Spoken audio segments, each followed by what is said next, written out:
నమస్తే, నా పేరు Srinivas Kumita at BRK news. Welcome to common man show.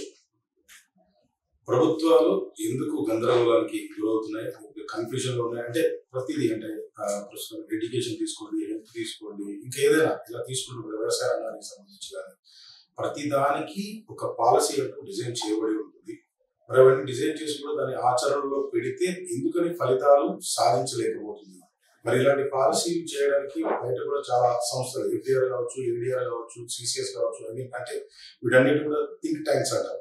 మరి ఇవన్నీ కూడా పాలసీలు ఇస్తున్నాయి, లేకపోతే వాళ్ళ సలహాలు తీసుకోరా, మేధావుల సలహాలు తీసుకోరా అంటే ఒకసారి ప్రభుత్వం ఏర్పడిన తర్వాత ఎలక్షన్ తర్వాత ప్రజల యొక్క అంటే వారు చెప్పేటువంటి సూచనలు సలహాలు కూడా తీసుకోరా ఎందుకని ఈ రకంగా ఉన్నాయో మనం డాక్టర్ జేపీ పరిచయం అయితే అక్కర్లేదు. ఐఏఎస్ గా, ఒక ఎమ్మెల్యేగా ఆయన సేవలు అందించున్నారు. లోక్సత్తా ఎఫ్డిఆర్ ఫౌండర్ కూడా. సార్ జేపీ గారు నమస్కారం సార్. నమస్తే శ్రీనివాస్ సార్, మీరు ఒక 20-25 ఇయర్స్ నుంచి అంటే దాదాపుగా అంటే ఈ పాలసీలు పనిచేయడం, ప్రభుత్వాలు ఎట్లా పనిచేస్తే వాటికి పాలసీలు ఇవ్వడం, దీనిపైన అంటే అనర్గళంగా చెప్తున్నారు, అంటే ప్రజలను ఎడ్యుకేట్ చేస్తున్నారు, ఇటు ప్రభుత్వాలకు కూడా అర్థమయ్యే రీతిలో చేస్తున్నారు. కానీ వాటిని అంటే వాళ్ళు తీసుకోవట్లేదా, ఎందుకు తీసుకోవట్లేదు అంటే ముఖ్యంగా ప్రస్తుతానికి మనం ఎడ్యుకేషన్ గురించి తీసుకుంటే ఇప్పుడు ప్రస్తుతానికి 90,000 రూపాయలు ఒక విద్యార్థికి ఒక స్కూల్లో ఖర్చు అవుతుంది. నేను డైరెక్ట్గా చెప్తున్నాను, చాలా ఇంటర్వ్యూలు కూడా ఉన్నాయి కాబట్టి. మరి అంత ఖర్చు అవుతున్నప్పుడు ఫలితాలు రావట్లా. మీరు ఒక ఎడ్యుకేషన్ పాలసీ ఒకటి మీరు డెవలప్ చేయడం జరిగింది, అదేవిధంగా హెల్త్ కూడా. సో ఫస్ట్ ఎడ్యుకేషన్ తీసుకుంటే మరి ఈ ఎడ్యుకేషన్ పాలసీని మీ నుంచి ప్రభుత్వాలు తీసుకోవట్లేదా, లేదా ప్రభుత్వాల యొక్క పాలసీలు బాగానే ఉన్నాయా అంటే జేపీ ఏం చెప్తారు? శ్రీనివాస్, ఇది మన సొంతం కాదు. జాతీయ విద్యా విధానంలో చాలా స్పష్టంగా విద్యలో ఏం కావాలో చెప్పారు సమగ్రంగా. కాబట్టి ఇది కొత్తగా మన బుర్రలోంచి, మీ బుర్రలోంచి, నా బుర్రలోంచి పుట్టినటువంటి తెక్క కాదు, కొత్త ఆలోచన కాదు. ఇప్పటిదాకా దేశంలో ఏంటంటే స్కూళ్ళల్లో ఎన్రోల్మెంట్ పెరగాల, పిల్లలు బడిలో చేరాల. అంటే ఏంటి, తల్లిదండ్రులంతా బడిలో చేర్చమని కంకణం కట్టుకున్నట్టు మనం పోయి యుద్ధం చేసి వాళ్ళని చేరుస్తున్నట్టు అదేం కాదు. 100కు 100 మంది పిల్లలు స్కూల్కి వెళ్తున్నారు. మనం ఎప్పుడో 50 ఏళ్ల క్రితం సమస్య ఇప్పుడు సమస్య అనుకుంటున్నాం. రెండోది ఏంటి, ఇప్పుడు చర్చ అంతా కూడా ఇంకా బిల్డింగులు కట్టాలి, ఇంకా కాంపౌండ్ వాల్స్ కట్టాలి వద్దని ఎవరు అంటలా. కానీ బిల్డింగులు కట్టిన మాత్రం చేత, కాంపౌండ్ వాల్స్ కట్టిన మాత్రం చేత చదువు బాగుపడ్డ దాఖలాలు లేవు. ఇంకా టీచర్లను పెట్టాలి. ఇప్పుడు ఈ మధ్య తెలంగాణ ప్రభుత్వం 11,000 మంది టీచర్లు రిక్రూట్ చేశామని పేపర్లో అట్టహాసంగా ప్రకటనలు చేసుకుంది. ఉన్న టీచర్లు అవసరాన్ని మించి ఉన్నారు. మనకి ఇవాళ 17 మంది పిల్లలకి తెలంగాణలో, బహుశా కొత్త లెక్కల ప్రకారం 14 మంది పిల్లలకు ఒక టీచర్ ఉన్నారు. ప్రపంచంలో ఎక్కడ 14 మంది పిల్లలకి ఒక టీచర్ కంటే ఎక్కువ మంది టీచర్లు ఉండరు, అవసరం లేదు. ఉన్నవాళ్ళని సద్వినియోగం చేసుకోవాలి. అంటే ఏమిటంటే పాడిందే పాటరా పాచిపళ్ళ దాసరా, 50 ఏళ్ల నుంచి ఏం మాట్లాడుతున్నావు, ఏం చేస్తున్నావు దాన్నే మరింత చేస్తామని తప్పితే విద్యలో కీలకం విద్యా ప్రమాణాలు అన్నది మన ప్రభుత్వాలు ఇంకా గుర్తించలేదు. ఈ రాష్ట్రమే కాదు, దేశమంతా దాదాపు అట్లనే ఉన్నది. కాస్త అటు ఇటుగా విద్య ఎందుకు అని చెప్పంటే బుద్ధి వికసించడం కోసం. ఏ కుటుంబంలో పుట్టినా, ఏ కులంలో పుట్టినా కూడా. కానీ మన గొడవంతా కూడా ఎక్కువ ఇన్పుట్స్, ఇంకా టీచర్లు, ఇంకా జీతాలు, ఇంకా డబ్బులు, ఇంకా బిల్డింగ్లు, అది మాత్రమే సరిపోతుంది కూడా. వద్దని ఎవరు అంటలా. తెలంగాణలో ఇప్పుడు లేటెస్ట్ నాకు అందిన సమాచారం వాస్తవమా కాదు వెరిఫై చేయాలి. పిల్లల సంఖ్య గవర్నమెంట్ స్కూళ్ళలో గణనీయంగా ఇంకా పడిపోయిందట. 21 లక్షల మంది అట. ఇప్పటిదాకా 29-30 లక్షల మంది అని అనుకుంటున్నాను నేను. ఇప్పుడు లేటెస్ట్ 21 లక్షల మంది అంటున్నారు. ఆ లెక్కను చూస్తే ప్రభుత్వం పెట్టే ఖర్చు 1,10,000 దాటుతుంది ఒక్కొక్క బిడ్డ మీద. 1,00,000 కూడా కాదు. కాబట్టి డబ్బులు ఖర్చు కాదు సమస్య, బిల్డింగులు కాదు, టీచర్లు పెట్టడం కాదు, పిల్లలకి విద్య వచ్చిందా లేదా. అంగట్లో అన్నీ ఉన్నాయి, అల్లు నోట్లో శని ఉన్నది. కాబట్టి దీనిలో ఎవరికి దురుద్దేశం కాదు. మనం ఇంకా సాంప్రదాయంగా ఆలోచిస్తున్నాం. కేవలం నాయకులనే కాదు, పార్టీలే కాదు, అధికార యంత్రాంగం దృష్టి పెట్టాలి, వాస్తవాలను పరిశీలించాలి. మొక్కుబడిగా ఏదో ఉన్నదాన్ని రాష్ట్ర కొనసాగించడం తప్పితే ఎక్కడ లోపం జరుగుతోంది, ఎక్కడ మనం మార్పులు తేవాలనే విషయంలో అవగాహన లేకుండా అంటే ప్రాబ్లం నాకు కూడా అర్థమైంది సార్, ఒక కామన్ మ్యాన్ గా. నేను ఏమంటున్నానంటే ల్యాబ్స్ ఎక్కడ ఉంది అంటే ఇప్పుడు నాకున్న సమాచారం ప్రకారం మీరు 1,10,000 అని చెప్పారు, నేను 90,000 అనుకున్నాను. సరే కరెక్టే. ఇప్పుడు ఉన్న పరిస్థితుల్లో ఆ 90,000 తీసేసి ఒక ప్రైవేట్ స్కూల్లో గనక ఈ పిల్లలందరినీ చేర్చి ఆ 90,000 రూపాయలు గనక ఆ స్కీమ్ లో ఇస్తే బాగుంటుంది. కరెక్ట్ కాదంటారా? గవర్నమెంట్ స్కూల్ ఉన్నాయి, గవర్నమెంట్ స్కూల్ ఇద్దరు ఎవరు అనరు. కానీ మనం చూడాల్సింది గవర్నమెంట్ ప్రైవేట్ అనే సంబంధం లేకుండా మనం చూడాల్సింది బడికి వెళుతున్న పిల్లలు ఏ స్కూల్ అయినా సరే వాళ్ళ బుద్ధి వికసిస్తోందా, వాళ్ళకి కావలసిన నైపుణ్యం అబ్బుతోందా, వాళ్ళు ఇవాళ లోకానికి పనికొస్తారా, వాడు రేపొద్దున ఉపాధికి పనికొస్తారా, ఇది కీలకం. మిగతావన్నీ నాకు అనవసరం. ఇన్ని చేసాం అన్ని చేసాం ఎన్ని బిల్డింగ్లు కట్టా నాకు అనవసరం. ఈ మధ్యకాలంలో ప్రభుత్వం అదివరకేమో ప్రతి నియోజకవర్గానికి ఒక మోడల్ స్కూల్ అని చెప్పారు, ప్రతి మండలానికి ఒకటి పెడతామని చెప్పంటున్నారు. ఈ మాట నాతో గతంలో ప్రభుత్వంలో 10 ఏళ్ల క్రితం మన కడియం శ్రీహరి గారు మంత్రిగా ఉండగా అప్పుడు కూడా చెప్పారు. అది వద్దని ఎవరు అనరు. కానీ మిగతా స్కూళ్ళ సంగతి ఏమిటి? మీరు ఇంకా మళ్ళీ కొన్ని వేల కోట్ల రూపాయలు 10,000 కోట్ల రూపాయలు దీన్ని ఖర్చు పెడతామంటున్నారు, సంతోషం. మిగతా స్కూళ్ళు కాదా? ఈ స్కూళ్ళతో రాష్ట్రంలో పిల్లలందరూ అయిపోయినారా? కొన్ని లక్షల మంది పిల్లల పేద కుటుంబాల వాళ్ళు కూడా ప్రైవేట్ స్కూళ్ళకి వెళ్తున్నారా? ఇక్కడ ప్రభుత్వం మీద నమ్మకం పోయి వాళ్ళ సంగతి ఏమిటి? మిగతా ప్రభుత్వ స్కూళ్ళలో ఏమిటి? ఎంతకాలానికి అయ్యాను ఇవన్నీ కూడా? కాబట్టి 3 పనులు చేయాలి. నేను చాలా నిర్దిష్టంగా చెప్తున్నాను. మొట్టమొదటిది ఉన్న టీచర్లను సద్వినియోగం చేసుకోవాలి. టీచర్ల మీద మన పన్నులు కట్టేవాళ్ళు అపారమైన డబ్బు ఖర్చు పెడుతున్నారు. టీచర్ మీద ఖర్చు పెట్టాలి. టీచర్ల జీతాలు ప్రభుత్వంలో ఉన్నంత ఇంకెక్కడ లేవు. సగటు జీతం 70-80 వేలు ఉంటుంది, బహుశా 1,00,000 కూడా ఉండొచ్చు. కొంతమందికి సీనియర్ పొజిషన్లో రిటైర్ అయ్యే ముందు 2 లక్షల జీతం కూడా వచ్చేవాళ్ళు ఉన్నారు. మరి అంత జీతం ఇస్తున్నప్పుడు వాళ్ళు ఉపయోగించుకోవాలి కదా. మీరు చాలా స్కూళ్ళు 10 మందితో ఒక స్కూలు, ఒక టీచరు, కొన్ని చోట్ల పిల్లల కంటే టీచర్లు ఎక్కువ మంది. ఎంత హాస్యాస్పద చదువు ఇది. కాబట్టి ఎంతో కాలం నుంచి అన్ని పార్టీలు ఒప్పుకుంటున్నాయి, అసెంబ్లీలో తీర్మానాలు చేశారు, చర్చలు జరుగుతున్నాయి, మరి ప్రభుత్వ విధానాలను రూపొందించారు, అమలు జరగట్లా. స్కూళ్ళని రేషనలైజ్ చేయండి.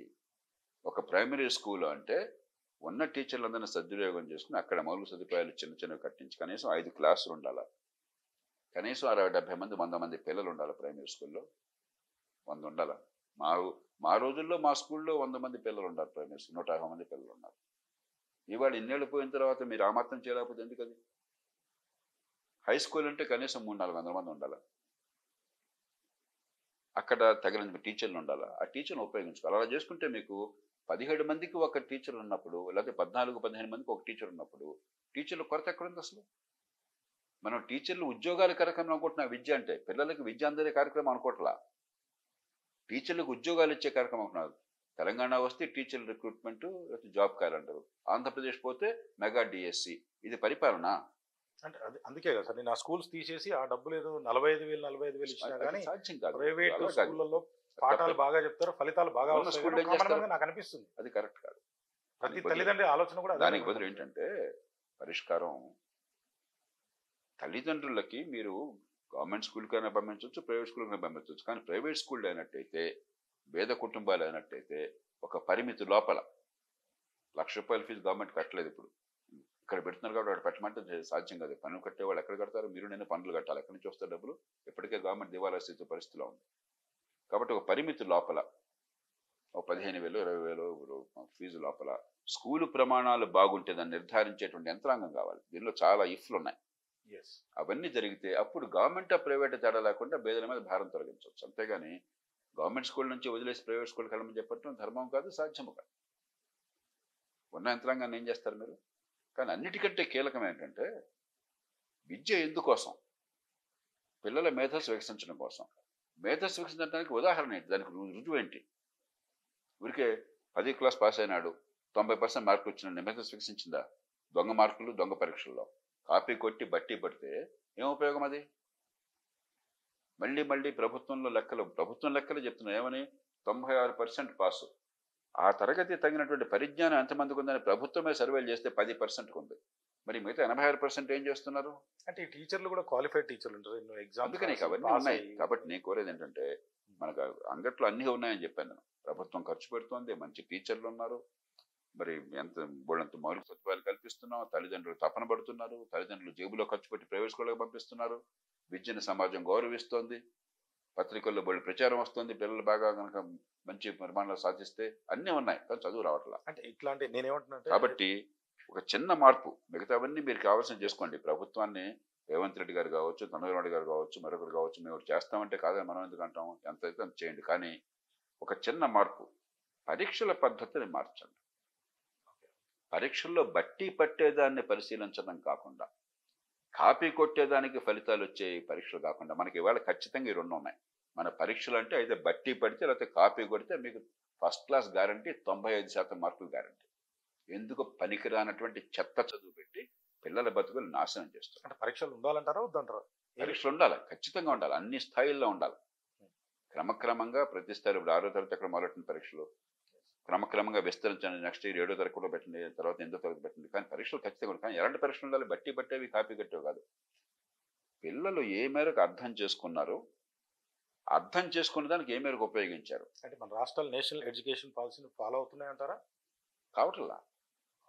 జాతీయ స్థాయిలో కొంత ప్రయత్నం మొదలవుతోంది ఇప్పుడే. నేను నిన్న కూడా ఏదో సిబిఎస్ఈ స్కూల్కి వెళ్ళాను, అక్కడ కొంచెం పట్టించుకుంటున్నారు సార్, కొద్దిగా ప్రయత్నం జరుగుతుందని చెప్తున్నారు. రాష్ట్రాలు ఏదో ఊరికే మొక్కుబడి చేయట్లా. కాబట్టి విద్యా విధానంలో ఉన్నట్టుగా పరీక్షల పద్ధతి పిల్లల బుద్ధి కుశలతను పరీక్షించాలి. ఏం నేర్చుకున్నారు, అర్థమైందా లేదా, బట్టి పట్టారా లేదు కాదు, అర్థమైందని ఉపయోగించగలుగుతున్నారా లేదా, ఇది విద్యకి గిట్రాయి. అది పరీక్షించేందుకు పద్ధతులు ఉన్నాయి. కావాలంటే మేమంతా చేస్తాం. పౌర సమాజం నుంచి ప్రభుత్వానికి రూపాయి ఖర్చు లేకుండా ప్రభుత్వం కనుక కావాలని కోరుకుంటే మేమందరం కలిసి వచ్చి ప్రభుత్వానికి సాయం చేస్తాం. ప్రాబ్లం అదే సార్, నేను ఇప్పుడు అడగదలుచుకున్న క్వశ్చన్ కూడా అదే. ఈ ప్రాబ్లమ్స్, సమస్యలు కామన్ ఉన్నాయి, నాకు కూడా కొంత అర్థం అవుతుంది. నేనేమంటున్నా అంటే అట్లాంటి వ్యవస్థ కానీ, అంటే దానికి పాలసీ ఉన్నట్టే దీనికి కూడా ఒక పాలసీ లేదా? ప్రభుత్వాలకి అంటే ఎఫ్డిఆర్ లాంటి సంస్థలు కాగితం మీద ప్రభుత్వాలకు అన్నీ ఉంటాయి, అమలుకి వచ్చేసరికి మొక్కుబడిగా అయిపోతాయి. మనకి స్ట్రాటజిక్గా వ్యూహాత్మకంగా ఏం చేయాలి, మనకున్న వనరులు ఏమిటి, మన అవకాశాలు ఏంటి, మన సమస్యలను గుర్తించేటువంటి ఓపిక కావాలి. గుడ్డిద్దు చేలోబడ్డట్టు పరిపాలన దేశంలో నడుస్తుంది దేశంలో. లేకపోతే జాతీయ విద్యా విధానంలో కూడా 2015-16 దాకా కస్తూరంగన్ కమిటీ వచ్చి చెప్పేదాకా అరే పిల్లలకి విద్యా ప్రమాణాలు ఉండాలి, విద్య ఉన్నది విద్య నేర్చుకోవడం కోసం ఎవరు వేరే చెప్పాలనా? ఎందుకు 60 ఏళ్ళు పట్టింది దేశానికి? మరి 70 ఏళ్ళు పట్టింది. 40 ఏళ్ళు స్వతంత్రం వస్తే 2015 దాకా పిల్లలకి విద్య అంటే పిల్లల బుద్ధి కుశలతను అని చెప్పిన వాడు చెప్పేదాకా మనకు అర్థం కాలేదా? కొత్త వందిల్లో ఎనర్షియా అంచేత ఇది అన్ని ప్రభుత్వాలకు ఉంటుంది, మన దేశంలో మరింత ఎక్కువ ఉన్నది. ఇంకోటి ఏం చేస్తాం, మనం కోపస్థ మండూకాలం అయిపోయినా, బావులో కప్పలం అయిపోయినాం. ప్రపంచం ఏ తీరున పోతుంది, మన పిల్లలు ప్రపంచంతో పోలిస్తే ఏ స్థాయిలో ఉన్నారో మనకు తెలియదు, ఊహించుకుంటున్నాం. మా సత్యనాథల్లో మరి మైక్రోసాఫ్ట్, లేకపోతే మా ఇందిరా నుయ్యి ఏదో పెప్సీనో మరొకటో, లేకపోతే మా సుందర్ పిచాయ్ గూగుల్, మేమంతా గొప్ప వాళ్ళని ఊహించుకుంటున్నాం. బాబు ఒక దేశం భవిష్యత్తు సగటు మీద ఆధారపడుతుంది, సరాసరి ఎక్కడుందన్నది. కొందరు వాళ్ళకి అపారమైన తెలివితేటలుందో అవకాశాలు దొరకు కొందరు ప్రపంచాన్ని జయిస్తారు. కానీ దేశమంతా జయిస్తుందా? లేదే. దేశం ఎప్పుడు జయిస్తుంది? సగటు పెరిగినప్పుడు. అది చైనా సాధించింది. మనం ప్రపంచ ప్రమాణాలతో అట్టడుగున ఉన్నాం. నేను చెప్పి చెప్పి చెప్పి చెప్పి వినేవాళ్ళకి బోరు కొట్టేదాకా చెప్తూ ఉన్నాను, ఎందుకంటే బాగా బోర్లోకి ఇంకాలని చెప్పని. తెలివితేటలు లేక కాదు, అట్టడుగున ఉన్నాం. దీని నుంచి బయటపడకుండా మీరు ఎన్ని ప్రహసనాలు చేసినా, ఎన్ని విన్యాసాలు చేసినా, ఎన్ని వేల కోట్లు ఖర్చు పెట్టినా విద్యా నైపుణ్యం అందరికీ అందవు. అవి అందకపోతే అభివృద్ధి ఒక స్థాయి నుంచి పెరగదు, పేదరికం పోదు, కుల వివక్ష పోదు. కుల వివక్ష పోవాలి అంటే, పేదరికం అంతం కావాలి అంటే, అందరికీ ఉపాధి రావాలి అంటే, ఆర్థికాభివృద్ధి జరగాలి అంటే ఖచ్చితంగా పనికొచ్చే విద్య, నైపుణ్యంతో కూడిన విద్య, అర్థం చేసుకునే విద్య, బట్టి పట్టే విద్య, కాపీ కొట్టే విద్య కాకుండా కావాలి. ఇది మనందరికీ అర్థమై దాన్ని అమలు చేసేదాకా మనం తంటాలు పడుతూనే ఉంటాం. ఈ మధ్యకాలంలో టీచర్ల యూనియన్లు, మధ్యలో టీచర్ల ఎమ్మెల్సీలు, మన గొడవంతా మన పిల్లలను గురించి కాదు, విద్య పిల్లల భవిష్యత్తును గురించి, టీచర్ల ఉద్యోగాలను గురించి కాదు, టీచర్ల యూనియన్ను గురించి కాదు, టీచర్ ఎమ్మెల్సీలను గురించి కాదు, విద్య మన పిల్లల భవిష్యత్తును గురించి. దాన్ని మనం చేతిలో నాశనం చేసుకుంటున్నాం. సరే, అంటే ఇప్పుడు హెల్త్ పాలసీకి వద్దాం సార్. ఇది కొంతసేపు ఇది ప్రైవేట్ రంగం గురించి, తర్వాత ప్రైవేట్ స్కూల్స్ గురించి తర్వాత మాట్లాడదామండి. అంటే ఈ హెల్త్కు సంబంధించి టెర్షరీ కేర్ లాంటి హాస్పిటల్ కూడా మేము ముందుకు తీసుకొస్తాం, ఆరోగ్యాన్ని బాగు చేస్తాం, 10 లక్షల వరకు కూడా ఇప్పుడు పాలసీ ఇవ్వగలుగుతున్నాం అంటే బాగుపడ్డట. ఇప్పుడు మీ దగ్గర కూడా హెల్త్ పాలసీ ఒకటి మీరు నేషనల్ వైడ్గా చేయడం జరిగింది సార్. మన రాష్ట్రానికి ఆరోగ్యంలో చాలా ఉన్నాయి. ఖచ్చితంగా మంచి ఆసుపత్రి ఉన్న ప్రభుత్వ ఆసుపత్రుల్లో ఈవేళ మీరు గాంధీ ఆసుపత్రి తీసుకుంటే 4,000 మంది అవుట్ పేషెంట్ నాకు తెలిసిన వరకు రోజు వెళ్ళేది. ఉస్మానియా ఇంకా ఆసుపత్రులు ఎక్కువ ఉన్నాయి కాబట్టి అవన్నీ కలిపి ఉస్మానియా గ్రూప్లో 6,000 మంది అవుట్ పేషెంట్ రోజు. ప్రపంచంలో మన దేశంలో మినహాయిస్తే ఎక్కడ టెర్షరీ కేర్ ఆసుపత్రుల్లో, బోధన ఆసుపత్రుల్లో కొన్ని వేల మంది అవుట్ పేషెంట్ ప్రపంచంలో మరెక్కడ ఉండరు. ఇది మన గొప్పతనం కాదు, మన వైఫల్యం. ఎందుకని చిన్న చిన్న జబ్బులకి ఎక్కడికక్కడ సులభంగా పరిష్కారం కావలసిన జబ్బులకి, డయాగ్నోసిస్ కానీ చికిత్స కానీ అందాల్సిన జబ్బులకి అవేమీ లేకుండా చేసరికి అందరూ పాపం గతి లేక కనీసం నగరాల్లోనూ జిల్లా కేంద్రాల్లోనూ పేదలంతా అక్కడికి ఎగబాకాల్సి వస్తుంది. అక్కడికి వెళితే నరకం. ఒకసారి మీరు అవుట్ పేషెంట్ డిపార్ట్మెంట్ వెళ్ళండి. మీరు ఈ కెమెరాలను ఈవేళ రేపు తీసుకెళ్ళండి. ఇవాళ అవుట్ పేషెంట్ టైం అయిపోయి ఉంటుంది. రేపు తీసుకెళ్ళండి, మీకు తెలుస్తుంది ఏం జరుగుతుందో. కొన్ని వేల మందిని ఒకళ్ళు 4-5 డాక్టర్లు చూడాలి అక్కడ ఆ ఉన్న 3 గంటల్లో. కీ బ్యామ్ అంటూ ఉంటారు. మౌలిక సదుపాయాలు ఉండవు, బాత్రూమ్లు ఉండవు, కంపు కొడుతూ ఉంటుంది. ఎందుకున్నారో నరకం. అంటే వీళ్ళే పేషెంట్ అందరికీ నరకం అక్కడ. కాబట్టి దాన్ని బాగు చేయడం మంచిదే, కానీ మీ కీలకమైన సమస్య దీన్ని బాగు చేయడంతో పాటు అసలు ఎక్కడికక్కడ ఆరోగ్యం అందించే వ్యవస్థ ఏర్పాటు చేయడం. ఆసుపత్రి చికిత్స వరకు ఆరోగ్యశ్రీ దాన్ని మార్చాము, చేశాము, జాతీయ స్థాయిలో ఆయుష్మాన్ భారత్ పెట్టారు, దాన్ని మరింత విస్తరిద్దాము, చేస్తున్నాం. ఒక మార్గం అంటూ గోచరిస్తోంది. దానిలో సరే మరి డబ్బులు సకాలంలో చెల్లించటం లేదు, బకాయిలు పడేసరికి ఆసుపత్రులు వెనక్కి వెళ్ళిపోతున్నాయి. అవన్నీ పరిపాలనలో లోపాలు, డబ్బును మేనేజ్ చేయడంలో లోపాలు, కానీ విధానంలో పెద్ద తప్పు కాదు. కానీ మౌలికమైన సమస్య ఏంటంటే అవి ఎన్ని చేసినా కూడా కొంత భారం తగ్గచ్చు, కానీ ఆరోగ్యం పెరగట్లా. ఆరోగ్యం ఇప్పుడు ఏమవుతుంది ఉన్న కొద్దికని, ఒకటి చిన్న చిన్న జబ్బులకి పెద్ద ఆసుపత్రికి వెళ్ళాల్సి వస్తుంది. అది ఎవరు వస్తారు? హైదరాబాద్ ఉన్నవాళ్ళు వస్తారు, వరంగల్లో ఉన్నవాళ్ళు వస్తారు. గ్రామాల్లో వాళ్ళు అక్కడికి పోరు. చిన్న చిన్న వదిలేస్తారు. ప్రాణం పోయేదాకా, ప్రాణం మీదకి వచ్చేదాకా పట్టించుకోరు. వేరే ఆసుపత్రికి పోతే దిక్కులేదు. 175 మంది ఈవేళ మొట్టమొదటి డాక్టర్ను చూసేది ఎవరో తెలుసా? ఏ రకమైనటువంటి శిక్షణ లేనటువంటి ఒక క్వాక్ని, రూరల్ మెడికల్ ప్రాక్టీషనర్ అంటాం. ఆ ఊళ్ళో ఎవరో ఉంటాడు ఆయన. అదృష్టం ఉండి ఆయన కొంచెం తెలిసి కొద్దిగా ఇంగిత జ్ఞానం చేస్తే బతుకుతాం, లేదంటే చేస్తాం, లేదంటే ఏదో పిచ్చి పిచ్చి మందులు ఇస్తారు, ఏదో మింగుతాం. దానివల్ల చాలా ప్రమాదాలు వస్తాయి. రేపు పొద్దున్న సమాజం మొత్తానికి కూడా యాంటీబయాటిక్స్ అవసరం లేకుండా ఇస్తారు, అర్థం పర్థం లేకుండా. కొన్ని మందులు ఎందుకో ఏంటో తెలియకుండా ఇచ్చేస్తారు, దానివల్ల పర్యవసానాలు తీవ్రంగా ఉంటాయి. ఇలా జరిగిపోతుంది. ఇప్పుడు గ్రామాల్లో పెద్ద హాస్పిటల్స్ పెట్టమంటారా వద్దంటారా? ప్రాథమిక కేంద్రాలు హాస్పిటల్ పరిష్కారం కాదు, ప్రాథమిక కేంద్రాలు ఉపయోగం లేదు. ప్రాథమిక కేంద్రాలు ఎంత మనకు వస్తున్నాయి?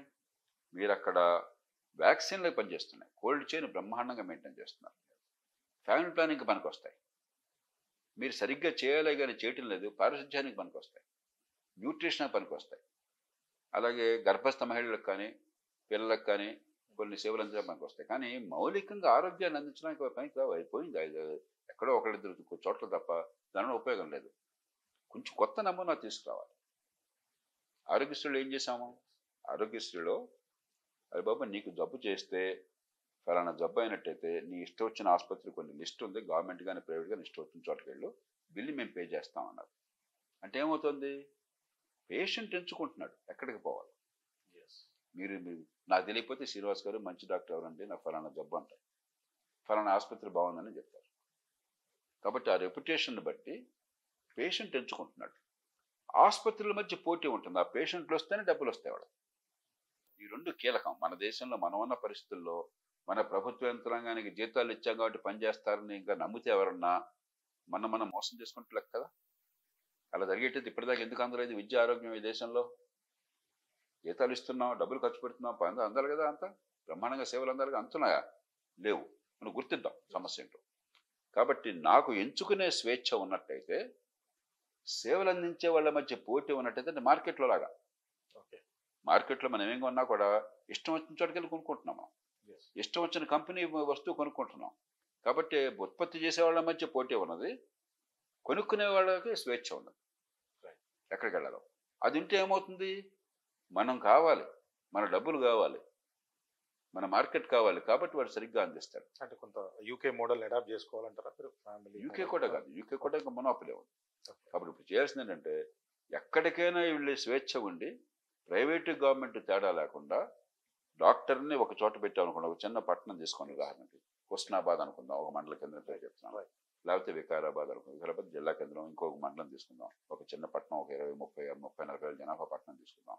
అక్కడ 10-15 మంది డాక్టర్లని, యువ డాక్టర్లు, వాళ్ళు కొంచెం ఒక 4 రోజులు కొద్దిగా ఈ ఫ్యామిలీ మెడిసిన్ మీద కొద్దిగా అవగాహన కల్పించి, వాళ్ళు తెలుసు, వాళ్ళది ట్రైనింగ్ గారు MBBS పట్టబడుతుంది, మీ ఇష్టం మీరు అక్కడ ప్రాక్టీస్ చేసుకోండి అయ్యా, క్లినిక్లోను పూర్తిగా దీనికి అంకితం కండి. అవుట్ పేషెంట్ మీరు చూడండి, ఎవరు వచ్చినా కూడా అది చూసినట్టయితే ప్రతి అవుట్ పేషెంట్కి ఎంత మేము డబ్బులు ఇస్తాం, అంటే పేషెంట్ ఎంతమంది వస్తే ఆయనకు అంత డబ్బు వస్తుంది డాక్టర్. డయాగ్నోస్టిక్స్ ఆంధ్రప్రదేశ్లో మంచి మోడల్ ఉన్నది, ఫ్రీ డయాగ్నోస్టిక్స్. జాతీయ స్థాయిలో ఒక నమూనా ఉన్నది, దాన్ని అమలు చేయండి. 3 మందులు ఇప్పటికీ ఔషధాలు సరఫరా చేస్తున్నాం. తమిళనాడు బ్రహ్మాండమైన మోడల్ ఉంది, జాతీయ స్థాయిలో దానికి ఒక విధానం ఉంది, దాన్ని అమలు చేద్దాం. మందులు, డయాగ్నోస్టిక్స్ ప్రభుత్వమే ఉచితంగా ఉండి ఏర్పాటు చేస్తే ఏమవుతుంది, 10-15 మంది కలవగానే ఆ 10-15 మందిలో ఎవరి దగ్గరికి వెళ్ళాలన్నది నా ఇష్టం. ఓకే, అంటే ఇప్పుడు డబ్బు లేకపోవడం వల్లనే వాళ్ళు ఇంట్రెస్ట్ చూపించట్లేదు అంటారా డాక్టర్స్? అంటే ఇప్పుడు మన వ్యవస్థలో కూడా ఒకటి ఎంబీబీఎస్ చేయగానే 3 ఏళ్ళు 4 ఏళ్ళు నువ్వు ఇంటర్న్షిప్ లాగా అక్కడ చేయాల్సి ఉంటుంది, లేదా ఒక ఊర్లో ఫస్ట్ ఆఫ్ పని ఆల్ చేయాల్సి అది ఉంటుంది. లేదండి, మీరు ట్రైనింగ్ లో భాగంగా సంవత్సరం చేయాలి. అంతేగాని మీరు 3 ఏళ్ళు చదువుకుంటే వాడికి 50,000 జీతం కావాలనుకుని నానా తంటాలు పడి దేశంలోనే అగ్ర స్థాయిలో పోటీల్లో పాల్గొని 5.5-6.5 ఏళ్ళు నరకం అనుభవించి ఆ తర్వాత ఇంకా తల్లిదండ్రుల దగ్గరికి అమ్మ నాన్న డబ్బులు ఏమంటే తండ్రి తంతాడు. ఒక డాక్టర్ సేవలకి, ఒక నర్స్ సేవలకి డబ్బులు ఇచ్చే శక్తి సమాజానికి లేదా? పని చేయనటువంటి సిబ్బందిని కూర్చోబెట్టి లక్షల రూపాయలు మేపుతారా మీరు? ఏం మాట్లాడుతున్నారు ప్రభుత్వం? డాక్టర్ ఉచితంగా ఏమంటారు, ఏం మాట్లాడతారు మీరు అసలు? అయితే ఉచితంగా పాఠాలను చెప్పకూడదు, మీరు ఉచితంగా గవర్నమెంట్ ఎందుకు పని చేయకూడదు? ఏం చేస్తున్నారో కూడా దేవుడికి ఎందుకు కూర్చున్నారు అక్కడ? అసలు ఆ మాట ఎందుకు? మీరు ఆక్షన్ పెడితే ఆక్షన్లో వేలం పాటు డబ్బులు ఇచ్చి మరీ గవర్నమెంట్లోకి వచ్చి కూర్చుంటారు డబ్బులు తిందామని చెప్పని. అలాంటిది డాక్టర్ని ఫ్రీగా చేయమంటారంటే నాకు అర్థం కదా. సాధ్యమా ఇది? డాక్టర్లకే వర్తిస్తుందా ఇది? టీచర్లకే వర్తిస్తుంది, వాళ్ళు మనుషులు కదా, వాళ్ళు బతకొద్దా? మీకు ఒక సేవ అందిస్తున్నారు, సేవ బాగా అందించాలి, కానీ ఫ్రీగా చేయమన్నటువంటి అసలు మీకు ఎక్కడైతే ఆదాయం వస్తుందో, ఆ సేవకు ప్రతిఫలం లభిస్తుందో, ఆ సేవ వికసిస్తుందో సంతోషంగా వచ్చి పనిచేస్తారు. అంటే వీటిని ప్రభుత్వాలు గుర్తించలేకపోతున్నాయి అంటారు, ఏం చెప్తారు? మన ప్రభుత్వాలు ఏదో ఒక నమూనా పెట్టారు, అది వర్కౌట్ కావట్లా. ఎందుకంటే ప్రభుత్వాలు స్వతంత్రం వచ్చిన కొత్తల్లో ఉద్యోగులను పెడితే ప్రజల కోసం అంకిత భావంతో పనిచేస్తారు, నమ్మకంతో పెట్టాం. మనం చూసాం ఎంతకాలం ఏం జరిగిందో ఏ రంగంలో అయినా కూడా. ఇప్పుడు కూడా అలాగ ఆలోచిస్తే ఎట్లాగా? కాబట్టి ఈవేళ పోటీ తీసుకురండి, పౌరులకు ఎంచుకునే స్వేచ్ఛనివ్వండి, ప్రభుత్వమే ఆ భారం భరించి ఏర్పాటు చేయండి. పెద్ద ఖర్చు లేకుండా తక్కువ ఖర్చుతో మంచి ఆరోగ్యాన్ని అందించవచ్చు. దాంతోపాటు టెర్షరీ కేర్ హాస్పిటల్స్ ఖచ్చితంగా బాగు చేయండి. అంతకు మించి అక్కడ ట్రైనింగ్ బాగు చేయండి. గవర్నమెంట్ ఆసుపత్రుల్లో ఈవేళ ఉద్యోగాల కోసం కానీ, టీచింగ్ కోసం కానీ, మన పిల్లల్లోనే, వైద్య పట్టభద్రుల్లోనే బెస్ట్ డాక్టర్ ఒక్కడన్నా ఇవాళ గవర్నమెంట్ హాస్పిటల్లో చేరారని చెప్తారు మీరు నాకు? నేను ఛాలెంజ్ చేస్తున్నాను మిమ్మల్ని. గత 15-20 సంవత్సరాలలో నిమ్స్ లాంటి 1-2 ఆసుపత్రుల్లో కొంతకాలం పాటు తప్పితే ఏ ప్రభుత్వ ఆసుపత్రులు అయినా సరే, టీచింగ్ ఆసుపత్రుల్లో నా best students, best graduates, best doctors ఇక్కడ చేరారని ఒక్క కేసు నాకు చూపెట్టండి. అంటే కారణం ఏమంటారు? అంటే ఇదేనా? మీరు మీ ఆసుపత్రి నిర్వహణ బాగోలేదు, ఆదాయం బాగోలేదు. సహజంగా ఎక్కడ ఆదాయం బాగుంటే, ఎక్కడ నిర్వహణ బాగుంటే, ఎక్కడ వృత్తిపరంగా సాటిస్ఫాక్షన్ అక్కడికి పోతారు. అది సహజం. అది ఒకప్పుడు ఏమైందంటే, మేమంతా చదువుకున్న రోజుల్లో బెస్ట్ డాక్టర్లు గవర్నమెంట్ దగ్గర పనిచేసేవాడు. మా ప్రొఫెసర్లు సమాజంలో బెస్ట్ డాక్టర్లు, చాలా ప్రతిష్ట పేరున్న డాక్టర్లు ఈవేళ లేరు. వాళ్ళని తీసుకురండి మీరు. వాళ్ళు ఉద్యోగాల కోసం రారు. బయట ఇంత ప్రతిష్ట ఉన్నవాళ్ళు, ఇంత ఆదాయం వచ్చేవాళ్ళు, ఇంత గౌరవం ఉన్నవాళ్ళు మీ దగ్గరకు వచ్చి జీ హుజూర్ అని చెప్పిన అక్కడ గులాంలాగా పనిచేయడు. మంచి పిల్లలకు మంచి విద్య మీరు అందించవచ్చు. కొంత టైం మీరు ఏమైనా కాంట్రాక్ట్ బేస్ మీద ఆనరీగా మీరు తీసుకోవాలి. దానికి పద్ధతులు ప్రపంచం అంతా ఉన్నాయి. అంటే ఎఫ్డీఆర్ ఏం చెప్తుంది సార్? టెర్షరీ కేర్ లాంటి హాస్పిటల్ని 100 పడకలు, 200, 500 పడకలు ఇట్లాంటిని ఏర్పాటు చేయమంటున్నారా? డిస్ట్రిక్ట్ ఉన్న ఆసుపత్రులు చాలండి, ఉన్న వాటిని మౌలిక సదుపాయాలు బాగు చేయండి, కొత్త ఆసుపత్రులు అక్కర్లేదు. అంటే డాక్టర్లకి వేతనాలు పెంచి వాళ్ళని తీసుకో. ఒకటి వేతనాలు, 2 మౌలిక సదుపాయాలు. అరే మీకు కనీస సదుపాయాలు లేవు, అక్కడ డయాగ్నోస్టిక్స్ లేవు, కనీసమైన డయాగ్నోస్టిక్స్ లేవు. మన ఆరోగ్యం మీద పెడుతున్న ఖర్చు జాతీయ ఆదాయంలో 1% జాతీయ స్థాయి రాష్ట్రాలు కలిపి. ప్రపంచంలో తక్కువ ఏ దేశంలో ఖర్చు పెట్టట్లేదు. పెట్టిన ఖర్చుకి మీరు ఎన్ని తిట్లు తిట్టినా కూడా ప్రభుత్వ ఆరోగ్య వ్యవస్థలో పెట్టిన ఖర్చుకి 4 రెట్లు ఎక్కువ ప్రజల ఫలితం వస్తుంది. మీరు అక్కడ ఎంత ఖర్చు పెడుతున్నాం, ప్రజలకు ఏం జరుగుతుంది మీరు ఒకసారి చూడండి. అవుట్ పేషెంట్ కేర్ కానీ, ఇన్ పేషెంట్ కేర్ కానీ, సర్జరీలు కానీ, కాన్పులు కానీ, ఇతర ఇంటర్వెన్షన్స్ కానీ మనం పెట్టే ఖర్చుతో పోలిస్తే, ప్రైవేట్ రంగంతో పోలిస్తే 4 నుంచి 10 రెట్లు ఎక్కువ ఫలితాలు వస్తున్నాయి. కాబట్టి ప్రభుత్వ రంగాన్ని ప్రభుత్వం ఖర్చు పెడుతూనే ప్రైవేటు ప్రభుత్వం తేడా లేకుండా చాలా సమగ్రంగా ఏర్పాటు చేయాలి, చాలా ఇన్నోవేటివ్గా చేయాలి. అది సాధ్యం. మనం అలా కాకుండా ఏంటి, ఇంకో పెద్ద బిల్డింగ్ కడతాం, ఇంకో 1000 కోట్లు ఖర్చు పెడతాం. మన ఆలోచన ఇప్పుడు దాని చుట్టూ తిరుగుతుంది. ఒక 1000 కోట్లు ఖర్చు పెడితే పరిపాలన అనుకుంటున్నాం. 10 కోట్ల ఖర్చుతో బ్రహ్మాండంగా చేస్తే పరిపాలన కాదనుకుంటున్నాం. మనకి అల్టిమేట్గా పరిపాలన నుంచి ప్రజలకి సేవ అందాలి, ఫలితం రావాలి. ఎంత ఖర్చు పెట్టాం కాదు, ఎంత ఫలితం వచ్చింది ప్రజలకు చూడాలి. ఉపాధి అవకాశాల పైన మీరు చాలా సార్లు మాట్లాడారు. అంటే ఎఫ్డిఆర్ తరఫున కొంత రీసెర్చ్ కూడా చేయడం జరిగింది. అవన్నీ కూడా మీ దగ్గర మెటీరియల్ కూడా ఉంది. అంటే ఒక 20-25 సంవత్సరాలు అయితే చెప్తున్నారు ఉపాధి ఎట్లా రావాలి, అవకాశాలు ఎట్లా పెరగాలి, నాణ్యమైన విద్య, హెల్త్, ఎడ్యుకేషన్ వీటిపైన చెప్తారన్నారు. అంటే ఒక కామన్ మ్యాన్గా నాకు అనిపిస్తూ ఉంది, ఇది మనం మెట్రోపాలిటన్ సిటీలో ఉన్నాము. ఒక 10-11 వరకు ఇప్పుడు ఉన్నటువంటి షాపులు అయితే ఓపెన్ చేసి ఉన్నాయి. వీటిని 24/7 కనుక చేయగలిగితే, అంటే స్ట్రీట్ వెండర్ యాక్ట్ అని మీకు బాగా తెలుసు, maybe 1980 act something central develop చేసింది అనుకుంటా. సో దాంట్లో కూడా లోపాలు ఉన్నాయి. అంటే ఈ 24/7 వ్యవస్థని గనక గవర్నమెంట్ తీసుకొని నడిపించగలిగితే అంటే బాగుంటుందా? నాకు తెలిసి 4-5 లక్షల ఉద్యోగాలు అక్కడే ఉంటాయని నాకు అనిపిస్తుంది. శ్రీనివాస్, ఏం చెప్తారు? ఆర్థిక వ్యవస్థని పెంచే ఏ కార్యక్రమాన్నైనా మనం అభినందించాలి. ఇప్పుడు రాత్రిపూట కొనేవాళ్ళు ఉంటే, డిమాండ్ ఉన్నట్టయితే, ఒక రెస్టారెంట్కి కానీ లేకపోతే ఒక షాపుకి కానీ మనం ఎందుకు అనవసరంగా అడ్డుకోవటం? ఇతరులకు అసౌకర్యం లేకుండా ఉన్నంతకాలం వ్యాపారం కానీ ఒక ఆర్థిక కార్యక్రమం కానీ ఎంత ఎక్కువ కొనసాగితే అంతగా ఉపాధి పెరుగుతుంది, అంతగా ఆర్థిక వ్యవస్థ పెరుగుతుంది. కాబట్టి దానిలో అసలు మనం బేషరతుగా అంగీకరించాలి. అంటే ప్రభుత్వాలు ఈ దిశగా ఎందుకని ఆలోచించట్లేదని మీరు అనుకుంటున్నారు? డిమాండ్ ఉండాలి కదా. డిమాండ్ సార్ ఇప్పుడు ఆ డిమాండ్ రోజుల్లో అనేది ఏమనుకుంటారంటే అక్కడ కోలాహలం ఉంటుంది, రాత్రిపూట డిస్టర్బెన్స్, సెక్యూరిటీ ఇష్యూస్ అట్లాంటివి ఏమైనా వస్తాయంటారా? అంటే సెక్యూరిటీ పరంగా ఇప్పుడు కొన్ని ఏరియా, ఇప్పుడు ఉదాహరణకి నేను ఉన్నప్పుడు మనం ఇక్కడ ఉన్నాం భాషాకోట్లో, అక్కడ ఏం జరుగుతుందో మనకు తెలియదు. రాత్రి పగల తేడా లేదు. మీకు ఏమైనా డిస్టర్బెన్స్ అనిపించిందా? ట్రాఫిక్ కానీ లేకపోతే అక్కడ షాపుల్లో షాపింగ్ జరుగుతుంది ఇంకోటి కానీ, అలా డిస్టర్బెన్స్ లేకపోతే ఇబ్బంది లేదు. కొన్ని ప్రాంతాల్లో అక్కడ రెసిడెన్షియల్గా ఉండి పాపం అక్కడే షాప్ పెట్టి ఆ షాపు గొడవలు జరుగుతున్నాయి అనుకోండి, అరుపులు కేకలు ఉన్నాయి అనుకోండి, మిగతా వాళ్ళకి భంగం కలగచ్చు. కాబట్టి 100% పెద్ద ఏం ఇబ్బంది. ఇతరులకి అసౌకర్యం లేనంత కాలం రాత్రి పగలు అన్నదానికి తేడా ఉండాల్సిన అవసరం ఆర్థిక కార్యక్రమాలు. ఇవాళ సాఫ్ట్వేర్కి చేయట్లేదు, రాత్రిపూట పని చేయట్లే మన వాళ్ళంతా. ఎందుకని? మనకు రాత్రి అమెరికా వాడికి పగలు, మనకు 12కి 1 o'clock కూడా ఇప్పుడు నడుస్తున్నాయి. మనకు అమెరికా వాడికి పగలు. మరి వాడు పగల్లో మనం ఉపయోగించుకోకపోతే నష్టపోయేది మనం. మనం పోయి హైగా ఉద్యోగం చేస్తున్నాం, జీతాలు పొందుతున్నాం.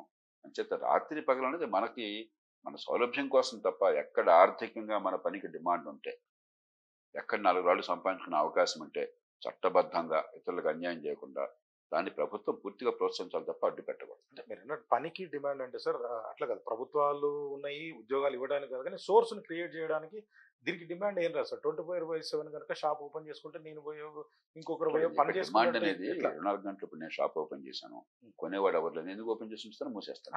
అంటే ఆ వ్యవస్థ గనక గవర్నమెంట్ అంటే ప్రభుత్వం అనవసరంగా పాలసీ అడ్డంకులు, ఉంటే అది డిమాండ్ని బట్టి ఆ ప్రైవేట్ రంగం ఎంచుకోవాలి తప్ప, షాపు వాళ్ళు నిర్ణయించుకోవాలి తప్ప మనం అడ్డుపెట్టాల్సిన అవసరం లేదు. అట్లే సార్. ఇప్పుడు నేను షాప్ పెట్టుకుంటా, ప్రభుత్వం ఒప్పుకోదు, నాకు 10 o'clock అందుకని 11 o'clock ఆ close ఒప్పుకోదు, చేయమంటున్నారు. నేను చెప్పేది ఆ ఒప్పుకోదన్న మాట తీసేయమంటున్నాను. మనం ఎందుకు ఒప్పుకోకుండా ఉంటాం? అసలు వాళ్ళు వ్యాపారం చేసుకుంటే నీకెందుకు ఆ గొడవ అంటాను? నీ పన్నులు వసూలు చేసుకుంటే నువ్వు ఒప్పుకోవడం ప్రతిదానికి. అందుకని లైసెన్స్ రాజ్యం పోవాలంటే ఏంటి? ఈ లైసెన్స్ పర్మిట్ రాజ్యం పోవాలంటే అర్థం అది. ఆర్థిక కార్యక్రమాలకి ఆంక్షలు పెట్టబోకండి, వాళ్ళు అన్యాయం చేయనంత వరకు. అంటే దీన్ని ఎట్లా చేయాలంటారు? గవర్నమెంట్ ఎట్లాంటి సూచన ఎఫ్డిఆర్ అంటే ఇప్పుడు షాప్స్ అండ్ ఎస్టాబ్లిష్మెంట్ యాక్ట్ కింద కొన్ని నిబంధనలు ఉన్నాయి. మీరు ఈ టైంకే ఓపెన్ చేసి ఉంచవలే, ఈ రోజుల్లో విధిగా మూసేయవలే, ఇలాంటి కొన్ని రూల్స్ పెట్టాం. మీకెందుకు అవన్నీ? నేను పని చేసుకుంటాను, నేను అమ్ముకుంటాను, నేను కొనుక్కుంటాను అంటే మీకెందుకు? కాబట్టి ఆ షాప్స్ అండ్ ఎస్టాబ్లిష్మెంట్ యాక్ట్లో ఆ మార్పులు తీసుకురావాలి. చట్టంలో కావచ్చు, లేకపోతే నిబంధనలో కావచ్చు. అనవసరంగా మనం పెట్టుకున్నాం లేనివి. ఇంకా లైసెన్స్ రాజ్యం అవశేషాలు కొనసాగుతున్నాయి. మామూలుగా మీరు షాపులు ఎప్పుడైనా పెట్టుకోవచ్చు అన్నా కూడా మార్కెట్లో కొనేవాళ్ళు ఆ టైంలో ఎవరు పెట్టుకోరు. ఆ టైంలో ఉద్యోగాలు పెట్టుకుని లైట్లు ఆన్ చేసి ఖర్చు ఎక్కువ, ఫలితం తక్కువ, వాళ్ళు అవసరాన్ని బట్టి పెట్టుకుంటారు. కొన్ని ప్రాంతాల్లో అవసరం ఉంటుంది. ఇప్పుడు కూడా ఉదాహరణ 24 hour మెడికల్ షాప్స్ ఉన్నాయి. మనకు అర్జెంట్గా అవసరం చెప్పి వస్తాం, అందరూ పెట్టుకోరు. ఎవరు ఒక షాపే ఉంటుంది, అందులో అందరికీ డిమాండ్ ఉండదు. కాబట్టి కొన్ని చోట్ల షాపులు ఉంటాయి. ఆ టైంలో ఎక్కడ తెలిసిన రాత్రి అర్ధరాత్రి మంది అవసరం అయితే మనం పోతాం. అక్కడ మీరు ఎందుకు అడ్డుపడటం మధ్యలో? మళ్ళీ కాబట్టి ఈ టైంలో మూసేయి, ఈ టైంలో ఓపెన్ చేయి, నీకెందుకు అంతా కూడా తప్పది. దానికంటూ నిర్దిష్టమైనటువంటి పాలసీ తప్పు. అనవసరంగా మనం గవర్నమెంట్ ప్రధానంలో వేళ్ళు పెట్టి అన్ని నాశనం చేశాం. మనం ఏమన్నా ఉంటే గవర్నమెంట్ చేయాల్సింది ఏంటంటే, ఆఫీసులు వగైరా నడిచేటప్పుడు కొంచెం స్టాగర్ చేసుకో. స్కూళ్ళు ఉన్నాయి, ఈ ట్రాఫిక్ కంజెషన్ లేకుండా ఒకే టైంలో అందరూ స్కూళ్ళన్నీ పిల్లలు వెళ్ళటం, ఒకే టైంలో రావటం వల్ల ఏమవుతుంది, ట్రాఫిక్ గందరగోళం అవుతుంది, దాంతో టైం పోతుంది. అక్కడ కొంచెం బై బై రూల్ అక్కర్లా, బై లా అక్కర్లా, అందరిని కూర్చోబెట్టి స్టాగరింగ్ చేయండి, మీరు 7 గంటలకు మొదలెట్టండి, మీరు 8 గంటలకు మొదలెట్టండి, మీరు 9 గంటలకు మొదలెట్టండి, కరెస్పాండింగ్గా క్లోజర్ టైం కూడా కొంచెం మార్చినప్పుడు ఏమవుతుంది, ట్రాఫిక్ కొంచెం. ఇలాంటి విషయంలో ప్రభుత్వం జోక్యం చేసుకుని ఒక పద్ధతి ఏర్పాటు చేయాలి. కానీ ప్రతిదానికి నా దగ్గర రా, నేను పర్మిట్ ఇస్తేనే నువ్వు చెయ్యి అని చెప్పి తీసేయాలి. అసలు మార్కెట్ చూసుకుంటుంది, అవసరాన్ని బట్టి మార్కెట్ చూసుకుంటుంది. ఒక ట్రాఫిక్ నియంత్రణ మీరు చూసుకోండి అంతే, ఇతరులకు ఇబ్బంది లేకుండా మీరు చూసుకోండి, మిగతాన్ని మీకు అనవసరం. వాడు వ్యాపారంలో వాడు ఏం చేస్తాడో, వాడు అన్యాయం చేయనంత వరకు, చట్టాన్ని ఉల్లంఘించినంత వరకు మీకు అనవసరం, నేరం చేయనంత వరకు మీకు అనవసరం. Right sir. అంటే నాకు కొంచెం ఈ మూసీ ప్రాజెక్ట్ ఈ మధ్య ప్రభుత్వం చేస్తా అంటున్నది, హైడ్రా, ఇవన్నీ కొంచెం గందరగోళంగా ఒక కామన్ మ్యాన్గా నాకు అనిపిస్తుంది. అంటే గతంలో మీరు కాళేశ్వరం ప్రాజెక్ట్ కూడా 1,00,00,000 కూడా నాకు ఇచ్చిన ఇంటర్వ్యూలోనే అంత ఖర్చు అవసరం లేదు, చిత్రవేది ప్రాజెక్టు కనుక మనం చేయగలిగితే 8,000 రూపాయలతో లేదా 5,000 రూపాయలతో ఒక ఎకరాకు మనం పెట్టొచ్చు అన్నారు. అంటే ఫలితాలు లేకుండా, లాభాలు లేకుండా ఏ ప్రాజెక్టును కూడా ప్రజల సొమ్ముని దుర్వినియోగం చేయదని గతంలో చాలాసార్లు చెప్పారు. అంటే ఈ మూసీ ప్రాజెక్టు లాభమా, నష్టమా, దానివల్ల ప్రజలకి ఎటువంటి లాభాలు సమకూరుతాయి? ఇప్పుడు చాలా మంది ప్రజలు కూడా నా ఇల్లు కూలగొడుతున్నారు, అనధికారికంగా కట్టుకున్నారు కాబట్టి అంటారు. కొన్నిసార్లు ఏమో మాకు ఆల్రెడీ లేఅవుట్లు పర్మిషన్ ఉన్నాయి, పర్మిషన్ ఇచ్చారు, కరెంట్ బిల్ కడుతున్నాం, అన్ని ట్యాక్స్లు కడుతున్నాం కానీ కూలగొడుతున్నాయి. ఈ గందరగోళాన్ని అంతా ఎట్లా చూస్తారు? అంటే ఈ రెండింటిని ఎట్లా పోలుస్తారు? మనకి ఇప్పుడు ఈ డీటెయిల్స్ లో పోకుండా ముందు క్లారిటీ ఉండాలి. ఎస్, లేక్లు మలమూత్రాలతో నిండిపోయినాయి, సూవేజ్ పాండ్ లాగా అయిపోయినాయి, చండాలంగా అయిపోయినాయి, చాలా ఆహ్లాదకంగా కావాల్సి ఉంటుంది సరస్సులు. వాటిని శుద్ధి చేద్దాం, దానిలో మలమూత్రాలు చేరకుండా చేద్దాము, ఎవరు కాదంటారు? మెడమ తలకనాడు కాదంటారా? డ్రైనేజ్ వ్యవస్థను బాగు చేయాలా, ప్రతి ఇంటికి కూడా ప్రాపర్ సోవర్ ఉండాలా, ఆ సూవేజ్ ట్రీట్మెంట్ ఉండాలా, మలమూత్రాలు మంచి నీళ్ళలో చేరకూడదు, లేకపోతే వరద నీళ్ళలో చేరకూడదు, లేక్స్లోకి మూసిలోకి వెళ్ళకూడదు, ఎవరు కాదంటారు? మూసి నది ప్రక్షాళన చేయాలా, కేవలం అందంగా కనిపించడం కాకుండా దానిలోకి ఇవన్నీ చేరకూడదు, సూవేజ్ అంతా చేరకూడదు, ఎవరు కాదంటారు? ఒక ప్రణాళిక పెట్టుకోండి, లోతుగా ఆలోచన చేయండి, పద్ధతి ప్రకారం చేయండి. అలా కాకుండా ఆదరా బాదరాగా ప్రతిదానికి 1,50,000 కోట్లు మూసి అని ఒక మాట వచ్చింది, నా గుండె పగిలిపోయింది. ఒక కాళేశ్వరానికి రాష్ట్రం చతికిల పడింది. ఆనాడు రాష్ట్రంలో ఎవరు నోరొప్పినప్పుడు నేను చెప్పాను తప్పది. కాళేశ్వరం ముందే చెవళ్ల ప్రాణే తప్పుడే, రాజశేఖర రెడ్డి గారు ముఖ్యమంత్రిగా ఉండగానే. నీటిపారుదల కావాలి, నీటి సద్వినియోగం కావాలి, కానీ ఇవన్నీ నీటిపారుదల సద్వినియోగం కాదు. బడా ప్రాజెక్టులు ఎందుకున్నాయో మనందరికీ తెలుసు ఏం జరుగుతుందో. ప్రత్యామ్నాయం ఆలోచించడం చెప్తే ఆనాడు ఎవరు వినలా. ఇవాళ అందరూ మాట్లాడుతున్నారు, ఉపయోగం లేదు. దొంగల బడ్డ 6 నెలల కుక్కల మురితో ఉపయోగం ఏంటి? అంతా అయిపోయింది, నష్టం జరిగిపోయింది. నేను మాట్లాడలేదు దాని గురించి. ఇంకా నష్టం జరిగాక మనం మాట్లాడడం ఎందుకు? జరగకమునుపు ఆపే ప్రయత్నం చేయాలి. కానీ అలాగే ఇప్పుడు కూడా ఆర్భాటం ఎక్కువ, ఫలితం తక్కువ. మనకి ఎన్నో సందర్భాలలో బహిరంగ చెప్పాను, 23 లక్షల కుటుంబాలు ఇళ్లుంటే హైదరాబాద్ నగరంలో కేవలం 8 లక్షల కుటుంబాలకు మాత్రమే ఈ సూవరేజ్ కనెక్షన్లు ఉన్నాయి. మురుగునీటి పారుదలవి సరైన ఏర్పాటు 28 లక్షలు, అంటే 35%, 33%, 35% ఉన్నాయి. మిగతా 65% ఏమవుతుంది? పక్కన ఉన్న సరస్సులో కల్పిస్తున్నారు. మీరు కాగితం మీద ఎన్ని పెట్టుకున్నా కూడా. అది ఆపండి, సూవేజ్ సిస్టమ్ బాగు చేయండి, అప్పుడు ప్రక్షాళన అవుతుంది. హైదరాబాద్ లోనే డ్రైనేజ్ సిస్టమ్ సరిగా లేనప్పుడు, వర్షాలు పడితే కూడా ఎక్కడికక్కడ ట్రాఫిక్ నిలిచిపోయినప్పుడు ఇప్పుడు దాన్ని ఎందుకు ముందుకు తీసుకొచ్చారని. కాబట్టి స్టామ్ వాటర్ డ్రైనేజ్ బాగు చేయండి. ఇవి చేస్తే మీకు ఈ మలమూత్రాలు కిందకు పోకుండా స్టామ్ వాటర్ డ్రైనేజ్ బాగు చేసి ఇక్కడ బరదలు రాకుండా ఉంటే సమస్య పరిష్కారం అవుతుంది. అప్పుడు అందంగా చేయండి, అందంగా చేయదు ఎవరు అనరు. కానీ ఇవేమీ చేయకుండా, మౌలికమైన ఏర్పాట్లు ఏమీ చేయకుండా 1,50,000 కోట్ల రూపాయలతో మూసి అందం అని చెప్పంటే, మరి ఇంత డబ్బుని చైనాలో 3 గార్జెస్ ప్రాజెక్ట్ కోసం ఖర్చు పెట్టాలి. ప్రపంచ స్థాయిలో, ప్రపంచ చరిత్రలో అతిపెద్ద ప్రాజెక్ట్ అది. చైనా లాంటి మనకంటే 3 రెట్లు విస్తారమైనటువంటి దేశం, మనకి సమానమైన జనాభా ఉన్న దేశం, మనకంటే 4 రెట్లు 5 రెట్లు ఆర్థిక వ్యవస్థ పెద్దదైన దేశం, 3 రెట్లు విస్తీర్ణం ఉన్నది, సమాన జనాభా దేశానికి, తెలంగాణకు కాదు, సమాన జనాభా దేశం మన భారతదేశానికి ఉన్నది, మనకంటే 5 రెట్లు ఆర్థికంగా పెద్ద దేశం. అంత పెద్ద దేశాన్ని సమూలంగా ఆర్థిక వ్యవస్థను మార్చిన ప్రాజెక్టు 3 గార్జెస్. దానికి పెట్టిన ఖర్చు ఇవాళ మీరు మూసీ కోసమో కాళేశ్వరం కోసం చెప్పే మాటలు. అర్థం ఉందా ఏమన్నా? ఒక పేద దేశంలో, చిన్న రాష్ట్రంలో ఒక నగరానికి ప్రభావితం చేసేది, నగరంలో కూడా ఒక నగరంలో ఒక ప్రాంతానికి ప్రభావితం చేసేది, దానికి 1,50,000 కోట్లు ఏమిటి? ఈ దేశ నిర్మాణం సంగతి ఏమిటి, ఈ నగర నిర్మాణం సంగతి ఏమిటి, ఈ రాష్ట్ర నిర్మాణం సంగతి ఏమిటి? అంటే ఒక్క సమస్య పరిష్కారం కావాలి సార్, అంటే లాభం ఉందా నష్టం లేదా ఎందుకంటే ఏం చెప్పను నేను అంటే స్ట్రైట్ గా చెప్పండి సార్. రామాయణం దాన్ని సుందరీకరణ చేయడం వల్ల డబ్బులు- హైదరాబాద్ కి లాభమా నష్టమా? డబ్బులు పరిమితమైనవి, సద్వినియోగం చేయండి. అందమైన మాటలతో డబ్బులు వృధా చేయబోకండి. సుందరీకరణ వద్దని ఎవరు అనరు, కానీ సుందరీకరణకి 1,50,000 కోట్లు అక్కర్లేదు. అసలు చేయాల్సిన పనులు చేయండి. మన బాత్రూంలో తుమ్ములు పూడిక ఉంది, ప్రతిరోజు చూసుకోవాలా. బాత్రూమ్ క్లీన్ చేయాలా, ప్రతిరోజు క్లీన్ చేసుకోవాలి. ఒకరోజు క్లీన్ చేయడం కోసం 10 లక్షలు ఖర్చు పెట్టానండి, ఇంకా అయిపోయిందంటే అయిపోతుందా, అలా అవుతుందా? ప్రతిరోజు క్లీన్ చేసుకోవాలా. మన బాత్రూమ్ క్లీన్ చేసుకుంటా రోజు. నగరంలో సివేజ్ కూడా అంతే. ఒకరోజు 1,50,000 కోట్లు ఖర్చు పెట్టాను, అంతా బాగుపెట్టింది, అలా ఉండదు. ప్రతిరోజు క్లీన్ చేసుకోవాలా. ఆ సిస్టమ్ ఏర్పాటు చేయకుండా ఇవన్నీ ఊరికే న్యూస్ పేపర్ల కోసం హడావుడి బాగుంటుంది. అంటే ఇక్కడే సార్ థింక్ ట్యాంక్స్ లాంటి, అంటే FDR లాంటి అవసరం అవుతాయి. ఇప్పుడు ఏమవుతుందంటే, ఒకసారి నేను ఒక నాయకుడిని ఎన్నుకున్న తర్వాత, సరే ఎవరో ముఖ్యమంత్రి అవుతారు, ఎవరో ఎమ్మెల్యే అవుతారు, ఏమో అవుతారు. అయిన తర్వాత ప్రజల భాగస్వామ్యం, లేదా మీలాంటి మేధావుల భాగస్వామ్యం, లేకపోతే థింక్ ట్యాంక్స్, నేను చెప్పిన FDR దీన్ని ఏం చేయాలంటారు? అంటే వాళ్ళ ఇష్టం వచ్చినట్టు చేస్తారు. ఈ గవర్నమెంట్ ఆ గవర్నమెంట్ అని కాదు నేను అనేది.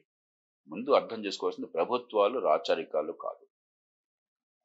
ఎవరు అర్థం చెప్పారు సార్? ప్రభుత్వాలు మనందరం మనందరం ఇదంతా ఈ చర్చంతో భాగం ఏమిటి? అసెంబ్లీ ఎందుకుంది, లేకపోతే పబ్లిక్ అకౌంట్స్ కమిటీ ఎందుకున్నది, బహిరంగ చర్చ ఎందుకున్నది, మీడియాకి స్వేచ్ఛ ఎందుకున్నది, ప్రతిపక్షాలు ఎందుకున్నాయి? ఊరికి బూతులు తిట్టుకోవడం తొడమే సవాల్ కాకుండా కొంచెం హేతుబద్ధంగా, వాస్తవాల ఆధారంగా, తర్కంతో మనం చర్చ తీసుకురావాలి. ప్రత్యామ్నాయాలు చూపెట్టాలి, తిట్టుకోక్కర్ల ప్రధానికి. ఇప్పుడు ఒక ముఖ్యమంత్రి ప్రభుత్వం ప్రతిపాదిస్తే ప్రధానికి మనం బూతులు తిట్టక్కర్లా. సదుద్దేశంతోనే మరి రేవంత్ రెడ్డి గారు ప్రతిపాదన చేశారు, ప్రభుత్వం ప్రతిపాదన చేసింది, దాన్ని మనం తిరస్కరించక్కర్ల గుడ్డిగా. ఏది కొన్ని మంచివి ఉన్నాయి, సంతోషంగా చేద్దాం ఉన్నాం. కొన్ని ఆచరణ సాధ్యం ప్రత్యామ్నాయాలు ఉన్నాయి, అందుకనే ప్రత్యామ్నాయాన్ని చూపెట్టని విమర్శ నిర్హేతుకమైనది. నేను ఏనాడు కూడా వేరే పరిష్కారం చూపెట్టకుండా ఒకదాన్ని కాదు అని నా జీవితంలో అనంతవరకు ఒకసారి చూపెట్టండి మీరు ఎప్పుడైనా సరే. ఈ దేశ చరిత్రలో గత 28 ఏళ్ళుగా 30 ఏళ్ళుగా ఒక్కనాడైనా సరే ఒకదానికి ప్రత్యామ్నాయం చూపెట్టకుండా, ఎందుకనేది పొరపాటు అయితే చెప్పకుండా, అలాగే మంచి జరిగితే ఇది మంచి అని చెప్పని సమర్థించకుండా ఒక్క సందర్భం కూడా లేదు. మనం ఏం చేసాము, ప్రభుత్వంలో ఉంటే గుడ్డెద్దు చేలబడ్డట్టు మా నాయకుడు ఏం చేసినా ఓకే, ప్రతిపక్షంలో ఉంటే గుడ్డెద్దు చేలబడ్డట్టు వాడు ఏం చేసినా నాట్ ఓకే. ఇది ప్రజాస్వామ్యం, ఇది ప్రహసనం, ఇది పరిపాలన కాదు, రాజకీయం కాదు, ఇది రొచ్చు. ఇక్కడే సార్, అంటే చివరిగా ఇక్కడే సార్, అంటే రాష్ట్రంలో రూల్ ఆఫ్ లా అంటే కరెక్ట్ గా పనిచేస్తుందంటారా లేదంటే? అంటే ఉదాహరణకి వికారాబాద్ సంఘటన తీసుకోండి, రాజకీయాలు మనకు రాష్ట్రంలో లేదు, దేశంలో లేదు రూల్ ఆఫ్ లా. కాకపోతే మన ప్రజల మంచితనం వల్ల, ఈ దేశంలో ప్రభుత్వాల గొప్పతనం వల్ల కాదు, బై అండ్ లార్జ్ శాంతి ఉంది. మనం బయటికి పోతే చచ్చిపోతాం అన్న భయం లేదు. అది మన ప్రజల గొప్పతనం, సమాజం గొప్పతనం. ప్రభుత్వాల వల్ల ఈ దేశంలో చట్టం లేదు, చట్టుబాటులు లేదు. ఒక్కరోజు సాయంత్రం 6 గంటలకు మీరు ట్రాఫిక్, నేను సాయంత్రం నేను వెళ్ళాను, ఆ నరకం ఏంటో నేను చూశాను. మన దేశంలో చట్టబద్ధ పాలన లేదు, బడితోన్నోడిదే బర్రె. అధికారులు ఎవడంటే వాడు, వాళ్ళ అధికారులు అంటే ఈయన జైల్లో పెట్టారు, ఈయన అధికారులు అంటే వాళ్ళని జైల్లో పెట్టాలని ఈయన ప్రయత్నం చేస్తున్నాడు. మన గొడవ అంతా అదే. పెద్ద రంజన్ గొగోయ్ అన్నట్టుగా అసలు ఈ కోర్టులోనే న్యాయం జరుగుతుంది అంటే నాకే నమ్మకం లేకుండా పోయింది అన్నట్టు. అంటే ఈ చట్టబద్ధ పాలన సక్రమంగా జరగాలంటే జేపీ FDR ఏం చెప్తుంది? 2021 అనుకుంటాను, 9 రోజుల పాటు ఆన్లైన్ కాన్ఫరెన్స్ పెట్టాను దీని మీద, చట్టబద్ధ పాలన. 67 మంది, దానిలో సుప్రీంకోర్టు న్యాయమూర్తులు, అంతర్జాతీయ ప్రముఖులు, ఇతర దేశాల్లో నిపుణులు, న్యాయకోవిదులు అందరూ పాల్గొన్నారు. సవివరమైన పరిష్కారాలు ఉన్నాయి. 5 అంశాల్లో మార్పులు కావాలి. పోలీస్ యంత్రాంగానికి ముందు విముక్తి కలిగించాలి. నేర పరిశోధన, న్యాయ వ్యవస్థలో న్యాయం అందించడం ఎలా స్వతంత్రంగా పార్టీలకు అతీతంగా ఉండాలో, నేర పరిశోధన కూడా అలాంటిదే. నేర పరిశోధన అంటే ఏంటి? ఒక నేరం జరిగితే ఎవరు చేశారు, రుజువులేంటి, సాక్ష్యాలేంటి సేకరించే బాధ్యత. దానిలో పక్షపాతాలు పార్టీలు ఉంటే న్యాయం ఎట్లా అందుతుంది? కాబట్టి నేర పరిశోధనను పూర్తిగా ప్రభుత్వ యంత్రాంగం అదుపులోంచి తీసేసి స్వతంత్ర ప్రతిపత్తి కల్పించి జవాబుదారీగా చేయాలి. 2 సామర్థ్యాన్ని పెంచాలి. నేరస్తుడికి సెటిలైట్ ఫోన్లో లేకపోతే ఆధునిక టెక్నాలజీనో లేకపోతే మొబిలిటీనో ఉంటే, మరి పోలీసుకి పాతకాలం మన అడ్డబండిలో వెళుతూ ఉంటే మీరు నేరాలను అట్లా పట్టుకుంటారు, సైబర్ క్రైమ్ ఉన్నటువంటి కాలంలో. కాబట్టి మీ టెక్నాలజీ పెరగాలి, ఫారెన్సిక్స్ కానీ టెక్నాలజీ కానీ ఇతరమైన కానీ పెరగాలి. అదే ప్రయత్నాలు చేస్తున్నారు. తెలంగాణలో కొన్ని ప్రయత్నాలు చేశారు. ఫారెన్సిక్స్ ముఖ్యంగా నిందితుడిని పట్టుకుని లేకపోతే ముద్దాయినో లేకపోతే అనుమానితుడిని పట్టుకుని చావబాదటం అని చెప్పి నేర పరిశోధన ఎట్లా అవుతుంది? ఫారెన్సిక్స్ ఎక్కడ వాడుతున్నాం మనం ఈ దేశంలో? ఫారెన్సిక్ ఇన్ఫ్రాస్ట్రక్చర్ అధ్వాన్నంగా ఉంది భారతదేశంలో. మూడోది ప్రొసీజర్స్. మన ప్రొసీజర్లు ఎంత అధ్వాన్నంగా ఉన్నాయంటే క్రిమినల్ లా ప్రొసీజర్స్ కావచ్చు, సివిల్ లా ప్రొసీజర్స్ కావచ్చు, అసలు ఊహించడానికి కూడా సాధ్యం కాదు. నాలుగోది ప్రాసిక్యూషన్. క్రిమినల్ జస్టిస్ సిస్టంలో పోలీసుల ప్రాముఖ్యత కంటే ప్రాసిక్యూషన్ ప్రాముఖ్యత ముఖ్యం. ఇప్పుడు కోర్టులో శిక్ష పడాలి కదా, పడాలంటే ప్రాసిక్యూషన్ ప్రాణవడ్డీ పోరాడాలి కదా. వాళ్ళకి ఆ నైపుణ్యం ఉండాలా, ఆ కసి ఉండాలా, దానికి తగినటువంటి యంత్రాంగము ఉండాలా, పోలీసులకి ప్రాసిక్యూషన్ మధ్య పూర్తిగా సమన్వయం ఉండాలా. మన దేశంలో ఏమైనా ఉందా అది? ఐదోది కోర్టులు. కోర్టులు ఎంత అధ్వాన్నంగా ఉన్నాయో, కోర్టుల సంఖ్య కావచ్చు, లేకపోతే న్యాయమూర్తుల శక్తి సామర్థ్యాలు కావచ్చు, ఆ కోర్టులో జరిగే తతంగం కావచ్చు, ఈ ఐదింటిని సమూలంగా మార్చాలి. పరిష్కారాలు పుష్కలంగా ఉన్నాయి. ఎన్నో కమిటీలు చెప్పినాయి, ఎన్నో సంస్థలు చెప్పినాయి. నేను పరిపాలనా సంస్కరణ సంఘంలో ఆ రిపోర్ట్ మొత్తం నేను రూపొందించాను. అదే సార్, నేను అమలు సాధ్యాసాధ్యాల గురించి మాట్లాడుతున్నాను. ఇప్పుడు పూర్తిగా సాధ్యం చేయాలంటే అన్ని ఒక్కరోజు సాధ్యం కాకపోవచ్చు, కానీ స్థానిక న్యాయాలయాలు ఉన్నాయి. లోక్సత్తా చేసిన పోరాటం వల్ల 2009లో స్థానిక న్యాయాలయాల చట్టం వచ్చింది, గ్రామ న్యాయాలయాలు అనే పేరుతో. దాన్ని మార్చి పట్టణాలకు కూడా ఉపయోగించి చేస్తే ఆ చట్టం యథాతథంగా పనికొస్తుంది. ఇవాళ మనం పట్టించుకున్నామా? మనకు ఆసక్తి లేదు. న్యాయం అన్నాళ్ళని కోరిక. న్యాయం అంతే గోండాలు ఎక్కడ ఉంటారు? గోండాలు లేకపోతే రాజకీయం ఎక్కడ ఉంటుంది? సెటిల్మెంట్ చేయకపోతే మరి అవినీతిపరుల అధికారులు కానీ లేకపోతే పలుకుబడిన రాజకీయ నాయకులు కానీ ఎట్లా బతుకుతారు? ఏమన్నా గొడవ వస్తే ఇమీడియట్గా మనం ఫోన్ చేస్తాం ఎమ్మెల్యే గారు. నేను కూడా ఫోన్ చేశాను కొన్ని సందర్భాల్లో. అది ఆయన పని కాదు, కానీ మనకి వాళ్ళ గతి లేకుండా పోయింది. మన పరపతి పోతుందని చెప్పిన మరో కారణంగానే మనకు న్యాయ చట్టబద్ధ పాలన మనకు అక్కర్లా. ఈ దేశంలో బడితున్నది బర్రె కావాలి. అది లేకపోతే మా పవరే ఉంది. ఇంకా దాని నుంచి బయటపడాలా.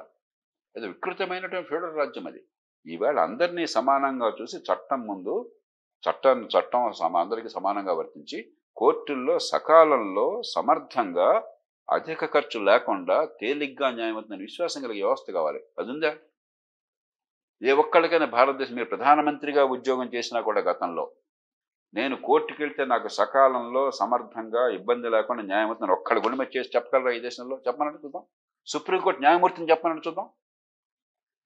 మనం ఏదో నటిస్తున్నాం చట్టబద్ధ పాలన ఉందని చెప్పని. మన సమాజం గొప్పతనం వల్ల, మన సంస్కృతిలో ఉన్న గొప్పతనం వల్ల, మన కుటుంబ వ్యవస్థ వల్ల ఈ దేశంలో ఇప్పటివరకు శాంతి భద్రత కాపాడగలుగుతున్నాం. చట్టం వల్ల కాదు. ఎల్లకాలం ఇది నిలవదు. పట్టణీకరణ పెరుగుతున్న సమాజంలో, ముక్కు మొహం తెలియని వాళ్ళు పెరుగుతున్న సమాజంలో, గ్రామీణ సమాజంలో మీరెవరు నాకు తెలుసు, నేను మీకు తెలుసు. అరే వాళ్ళు అనుకుంటాను, జాగ్రత్తగా ప్రవర్తిస్తాం. నగరంలో ఎవరికి తెలియకపోతే ఏముంది? ఇంకా విశృంఖలత వచ్చేస్తుంది. అది మనకి రక్షణ ఇవ్వదు. కాబట్టి ఎల్లకాలం సమాజమే ఆధారపడి రక్షణ కావాలంటే అది సాధ్యం కాదు. చట్టబద్ధ పాలన నిజంగా గట్టిగా ఏర్పాట్లు చేయాలి, చిత్తశుద్ధి ఏర్పాటు చేయాలి. అంతేగాని నన్ను అరెస్ట్ చేస్తే చట్టబద్ధ పాలన లేదు, మిమ్మల్ని అరెస్ట్ చేస్తే చట్టబద్ధ పాలన ఉంది. ఇది చట్టబద్ధ పాలన కాదు, రాజకీయంగా రచ్చ అంతే. Right sir. జేపీ గారు, అంటే ఎఫ్డీఆర్ తరఫున కావచ్చు, లేదా గతంలో లోక్సత్తా తరఫున కావచ్చు, మీరు రూల్ ఆఫ్ లా కావచ్చు, హెల్త్ కావచ్చు, ఎడ్యుకేషన్ కావచ్చు, అగ్రికల్చర్ పాలసీ కావచ్చు, ఇప్పుడు కొత్తగా టౌన్ హాల్స్ అని పెడుతున్నారు. అంటే ప్రజల్ని లేదా కామన్ మ్యాన్ నాలాంటి వాళ్ళను, ఇంకా కొంతమంది ఇలాంటి వాళ్ళను ఎడ్యుకేట్ చేసి అంటే ఏం సాధిద్దామని ఎఫ్డీఆర్ అనుకుంటున్నది నాకు అర్థం కాలేదు. ఎందుకంటే ఇప్పటిదాకా కూడా ఇవి ప్రభుత్వాలు విని నేర్చుకొని ఈ పాలసీ చేస్తే బాగుంటుంది, జేపీ గారు లేకపోతే ఎఫ్డీఆర్ చెప్పింది, వీళ్ళక్కడ పాలసీ తీసుకొని దీన్ని సరిదిద్దాం, లేకపోతే వాళ్ళ ఆరోగ్యాలు హెల్త్ బాగుపడుతుంది అంటే బాగానే ఉంటుంది. కానీ నాకు అట్లా అనిపిస్తుందా? అంటే ప్రజల్ని ఎడ్యుకేట్ చేయడం వల్ల వచ్చేది ప్రజలకు తెలియదు అంటారు. ఇది రెండు విషయాలు మాకు అర్థం కావాలి. మొట్టమొదటి ఇది ఎఫ్డీఆర్, జేపీఓ, లోక్సత్తా ప్రైవేట్ వ్యవహారం. అంటే ఇప్పుడు ప్రస్తుతానికి చేస్తున్న ఇలాంటి ఆలోచనలు చాలా మందికి ఉన్నాయి, చాలా మంది చేస్తున్నారు. మనం ఏదో కొత్తగా సృష్టించుకున్న, కొత్తగా కనుగొన్న విషయాలు లేవు. మన దేశంలో, మన రాష్ట్రంలో, మన ఊళ్ళో, అలాగే ప్రపంచంలో అందరూ చేస్తున్న వాటి నుంచి నేర్చుకుని దాన్ని కాస్త క్రోడీకరించే ప్రయత్నాన్ని చాలా మంది చేస్తున్నారు. దానికేదో ఒక ఆఫీస్ కావాలా, ఒక సంస్థ కావాలా, ఒక బ్రాండ్ కావాలి, కాబట్టి మనం పేర్లు పెట్టుకున్నాం. కాబట్టి నాకు ఎవరు చేశారు, ఏ పేరుతో అనేది నాకు అసలు ఇంపార్టెంట్ కానే కాదు. చాలా థింక్ ట్యాంక్స్ చేస్తున్నాయి. రెండోది, దేశంలో అన్ని నాశనమైనాయి, ప్రభుత్వాలు ఏమీ వెంటలేదు, రాజకీయం అంతా కుళ్ళిపోయిందని నేను ఒప్పుకోను, ఏనాడు ఒప్పుకోను. రాజకీయంలో పరిపాలన ఉన్న తప్పుల్ని నా అంత ఎండగట్టిన వాళ్ళు ఎవరు లేరు. అంటే అర్థం చెడు తప్ప మంచి లేదని కాదు. ఇదే దేశంలో ఆర్థిక ప్రగతి సాగుతుంది. ఇవాళ ప్రపంచంలో 7% అభివృద్ధి మనం సాధిస్తున్నాం, 7-8%. ప్రపంచంలో పెద్ద దేశాల్లో నెంబర్ 1 ఇవాళ. చాలదు, చాలా కాలం కొనసాగాలి. కానీ మనం అంత అధ్వానంగా ఏం లేవు. ఒకప్పుడు మనకి కరెంటు ఈ గంటలో కరెంటు ఉండేది కాదు, 10 సార్లు పోయి ఉండేది. ఇవాళ బై అండ్ లార్జ్ గ్రామీణ ప్రాంతాల్లో కూడా కరెంట్ అందుతోంది. ఒకప్పుడు టెలిఫోన్లు లేవు. ఇవాళ ప్రతి గ్రామంలో ప్రతి పేద కుటుంబానికి టెలిఫోన్ అంటే నాకు చాలా ఆనందం అనిపిస్తుంది.